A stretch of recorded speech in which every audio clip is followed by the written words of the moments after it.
Hey yo tout le monde, c'est Chamallow, j'espère que vous allez bien. Aujourd'hui on se retrouve pour un Sparna tuto sur Lee Sin, le moine qui s'entraîne d'arrache-pied sans mauvais jeu de mots. Ce tuto m'a été énormément demandé par toute la communauté, alors j'ai pris le temps de faire un tuto bien propre qui regroupe tous les tips à savoir sur ce champion, car comme le dit si bien notre moine, sans maîtrise, la force n'est rien. Si ça vous intéresse, vous pouvez me retrouver sur mon Twitch Chamallow-san, vous trouverez le lien dans la description. Je tenais à vous remercier puisqu'on est maintenant 50 dans la famille Twitch, ce qui fait plutôt plaisir. Bref, commençons ce tuto sans plus tarder avec les counters de Lee Sin. On a beau dire que Lee Sin est un jungler hyper puissant en early, il n'en est pas moins qu'il se fait counter contre deux junglers principalement. Le premier c'est Warwick car le Weiwei reste tout le temps full vie dans sa jungle et il peut enlever votre burst avec son E, c'est donc compliqué de le tuer. En plus de ça, niveau mobilité, on va dire que c'est papa de vous mettre plutôt à l'amende. Le second qui counter Lee Sin c'est Graves car en 1v1 très clairement il vous détruit grâce à son burst que vous aurez du mal à esquiver, mais aussi à cause de son passif qui augmente son armure. Si Graves vous counter jungle, ne tentez pas de fight. Fuyez, pauvre fou! Ouais, je pense que c'est préférable. Bon, la bonne nouvelle, c'est que Lee Sin éclate tous les autres junglers, mais pour rester sur ceux de la méta, j'ai choisi Kha'Zix et Elise.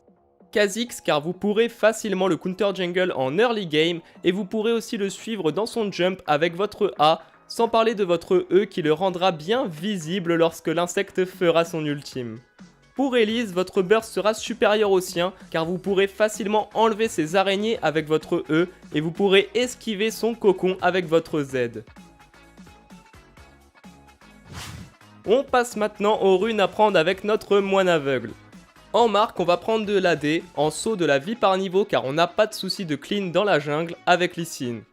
En glyphe, on va prendre de la résistance magique par niveau en temps normal ou de la résistance magique brute si le jungler ennemi est tapé.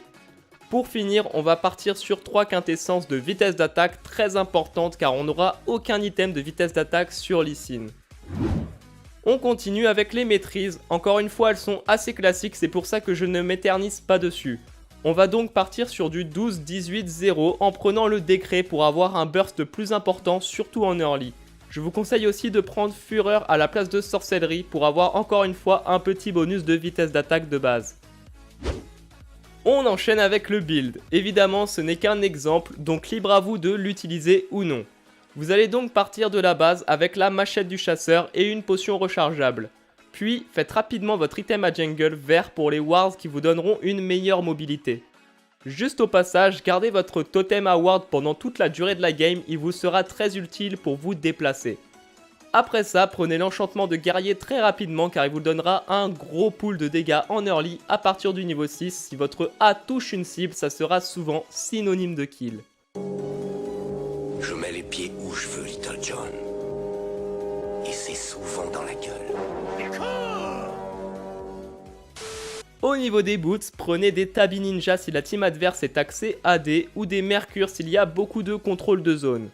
Ensuite, continuez avec un couperet noir pour l'AD, les PV et surtout la réduction de délai très importante sur Lee Sin. En plus, comme Lee Sin fait beaucoup de sorts et d'auto-attaque, le passif du couperet noir réduira très rapidement l'armure de la cible, un peu comme avec Lucian. Après ça, si la team adverse a plus d'AD que d'AP, faites alors une plaque du mort pour les PV, l'armure, la vitesse de déplacement hors de combat, le petit burst, pour tout ce qu'elle procure en fait. En revanche, s'il y a 2 AP ou plus, faites une gueule de Malmortus pour le bouclier magique et les dégâts qu'elle apporte. Après ça, je vous conseille de continuer avec le nouvel ange gardien qui marche plutôt bien avec Lee Sin, car comme vous le verrez plus tard, vous allez souvent vous sacrifier pour votre équipe. Pour finir, un Solari me semble nécessaire car de toute façon Lee Sin s'essouffle beaucoup en late, le Solari vous permettra donc de protéger l'ensemble de votre équipe en teamfight. Après, essayez quand même de mettre des dégâts sur un ennemi, peut-être que vous arriverez à le tuer. On sait jamais, sur un malentendu ça peut marcher. On va terminer cette première partie avec les sorts à monter. Vous allez respectivement prendre le A, Z et E au niveau 1, 2 et 3, puis vous allez monter ces sorts exactement dans le même ordre. Le A pour le burst, le Z pour la réduction de CD et donc mieux vous déplacer avec vos wards et pour finir votre E. On passe maintenant à la pratique en game et on commence avec le chemin de la jungle. Avec Lee Sin, je vous conseille de commencer avec votre bot lane pour faire votre premier buff sans le smite, donc le red ou le blue buff suivant votre camp. Après ça, faites vos loups puis enchaînez avec le deuxième buff en le smitant. Vous serez donc niveau 3 et à ce moment, 2 choix s'offrent à vous. Vous pouvez premièrement gank une lane car vous aurez vos 3 sorts et vous pourrez kill ou faire craquer un flash très facilement vu que Lee Sin a un très gros power spike au niveau 3. Mais pour ceux qui veulent tenter, vous pouvez aussi vous permettre d'aller counter jungle l'ennemi. Normalement, lorsque vous terminez votre deuxième buff, si vous vous déplacez directement au buff opposé de l'ennemi, vous le verrez en train de le finir car vous cleanez votre jungle très rapidement avec Lee Sin. Vous pourrez donc ainsi engage l'ennemi et récupérer un kill ou un flash. On passe maintenant au plus important de ce tuto, je parle bien sûr des tips sur Lee Singe. J'ai regroupé tout ce que j'ai pu voir pour que vous ayez connaissance de toutes les possibilités de ce champion. Accrochez-vous, il y en a beaucoup. On va commencer tranquillement avec un plays assez simple, le Q-Smite. C'est comme ce que j'ai expliqué dans mon tuto sur Amumu. Pour les cibles qui se cachent derrière les creeps, utilisez votre Q-Spell et juste après votre Smite pour tuer le creep entre vous et la cible. Vous pourrez ainsi toucher la cible et enchaîner avec votre combo. Maintenant, concernant votre E, sachez que vous pouvez enlever l'animation du E si vous l'utilisez juste avant de flash. Ça peut vous être utile pour assassiner une cible qui s'échappe avec très peu de PV mais qui pourrait esquiver avec son flash. Là, au moins vous êtes sûr qu'elle esquivera rien du tout et qu'elle se mettra sur le dos comme tout le monde. Autre chose, si vous avez déjà joué Lee Sin, vous avez déjà dû ressentir cette tristesse lorsqu'un ennemi s'échappe avec 2 PV juste après votre ultime. Ouais, je sais, on est tous passés par là. Non mais qu'est-ce que je raconte, ça m'arrive jamais à moi, vous me prenez pour qui, oh? Bon, pour que vous ne tombiez plus en larmes après un tel échec, j'ai la solution. Le RAA, aussi appelé... Faites votre R, puis votre A, et encore votre A pour suivre la cible au cas où elle survit. Apprenez à bien gérer votre timing sur le second A, car si vous le faites trop tôt, vous vous arrêterez à mi-chemin et vous ne suivrez pas votre cible jusqu'au bout. Un petit tips intéressant à savoir aussi, lorsqu'un ennemi est low mais qu'il est trop loin pour que vous puissiez utiliser votre A sur lui, je vous conseille d'utiliser votre A sur un ennemi plus proche puis d'utiliser votre ultime vers la cible pour faire une magnifique brochette et tuer le regagnant. J'appelle ça un R ciblé. Ensuite, un tips qui va vous être très utile encore, Lorsque votre A touche une cible, elle va se douter que vous allez enchaîner avec la deuxième activation de votre A pour lui sauter dessus et va donc très souvent se défendre avec un stun en ligne ou autre. Pour contrer ces sorts comme le Eudari ici, vous pouvez lancer votre A puis utiliser votre Z sur une de vos wards sur un côté et réutiliser votre A pour ainsi arriver sur la cible d'un chemin dont elle ne s'attend pas. Croyez-moi, ça marchera plus d'une fois. On va maintenant parler d'un combo très connu sur Lee Sin, je veux bien entendu parler de l'Insec et pour ceux qui ne le savent pas, je vais vous faire un petit cours d'histoire.